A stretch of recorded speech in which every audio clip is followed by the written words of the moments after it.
Hi guys ఇప్పుడే వచ్చేసి ARA movie చూశాను. సో లిటరల్లీ మూవీ చూసిన తర్వాత నా ఫీలింగ్ వచ్చేసి గుడ్, పర్లేదు, ఒక్కసారి చూడొచ్చు, జస్ట్ ఒక్కసారి చూడొచ్చు అంతే. ఆ ఒక్కసారి కూడా నేను ఎందుకు అంటున్నానంటే కాన్సెప్ట్ అనేది పర్లేదు, కాన్సెప్ట్ని బాగానే చూపించారు. స్టోరీలో కొత్తదనం ఏం లేదు, మనకు తెలిసిన స్టోరీనే. అండ్ మనకు ట్విస్టులు కానీ ఆ ప్రిడిక్షన్ కానీ మనం చేసేస్తాం. బట్ సినిమాటోగ్రఫీ కానీ ఆ స్క్రీన్ ప్రెజెన్స్ కానీ ఆ యాక్షన్ సీక్వెన్స్ కానీ చాలా బాగున్నాయి. దానికోసమైనా ఒక్కసారి మూవీ అయితే చూడొచ్చు. బేసిక్ స్టోరీ లైన్ గురించి మాట్లాడుకుంటే అజయ్ అనే ఒక ఎలక్ట్రీషియన్ వచ్చేసి ఊర్లో అయితే ఉంటాడు. సో తన తాతగారులు చేసిన దొంగతనం కారణంగా తనకు కూడా ఈ బ్యాడ్ నేమ్ అయితే ఉంటుంది. సో అందరూ తను కొంచెం దొంగలాగైతే చూస్తూ ఉంటారు. దానివల్ల తనకు ఒక ప్రాబ్లం అయితే వస్తుంది. ఆ ప్రాబ్లం ఏంటి, ఆ ప్రాబ్లం నుండి మన హీరో ఎలా బయటపడ్డాడు, ఆ ప్రాబ్లం చుట్టూ కొన్ని మనకు ట్రూత్ అనేది తెలుస్తుంది వాళ్ళ తాతగారి గురించి.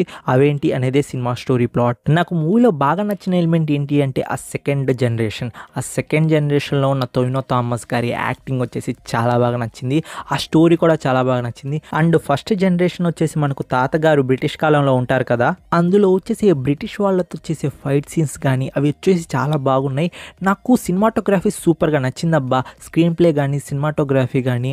నాకు స్టోరీ నరేషన్ చాలా స్లోగా అనిపించింది. మలయాళం సినిమాతో వచ్చే ప్రాబ్లం ఏంటో తెలుసా, వాళ్ళు స్టోరీని చాలా స్లోగా తీసుకోపోతూ ఉంటారు. మనకు ఆ స్లో నరేషన్ అనేది చాలా పిచ్చ ల్యాగ్ అండ్ బోరింగ్ అనిపిస్తుంది. సో సేమ్ ఇదే ప్రాబ్లం వచ్చింది. ఫస్ట్ హాఫ్ చూస్తున్నంతసేపు అరే ఏదో జరుగుతుందిరా అని కొంచెం ఇంట్రెస్ట్ అయితే బిల్డప్ అవ్వద్ది. ఇంకా అదే ఇంట్రెస్ట్ మనకు సెకండ్ హాఫ్లో ఉంటుందా అంటే కొంచెం సేపు అయితే ఉంటుంది. దాని తర్వాత మనకు అరే రొటీన్ అయిపోయిందిరా అనిపిస్తుంది. అండ్ ఈ మూవీ పాజిటివ్ గురించి మాట్లాడుకుంటే మనకు సినిమాటోగ్రఫీ కానీ ఆ విజువల్స్ కానీ ఆ ఫైట్ సీన్స్ కానీ చాలా బాగున్నాయి. అండ్ క్యారెక్టర్స్ కూడా వాళ్ళకి తగ్గట్టు అయితే క్యారెక్టర్స్ అయితే రాసుకున్నారు. ప్రతి వారిని అయితే కనెక్ట్ చేశారు. సో మనకు కీర్తి శెట్టి గారి క్యారెక్టర్ ఏమైనా ఉంది అంటే ఏం లేదంతా జస్ట్ లవ్ యాంగిల్ వరకే పెట్టారు.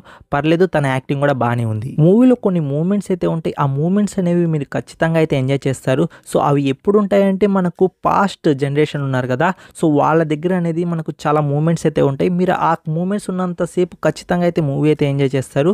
సో అందుకోసం మూవీ నాకు అయితే ఓకే, ఒక్కసారి థియేటర్లో ఎక్స్పీరియన్స్ చేయొచ్చు. ఓవరాల్గా నాకు అనిపించిన ఒపీనియన్ మొత్తం మీతో అయితే షేర్ చేసుకున్నాను. సో మూవీకి పోవాలో లేదో మీరే డిసైడ్ చేసుకోండి ఫ్రెండ్స్. ఈ మూవీకి నా రేటింగ్ వచ్చేసి 6.4 అయితే ఇస్తాను అవుట్ ఆఫ్ 10కి.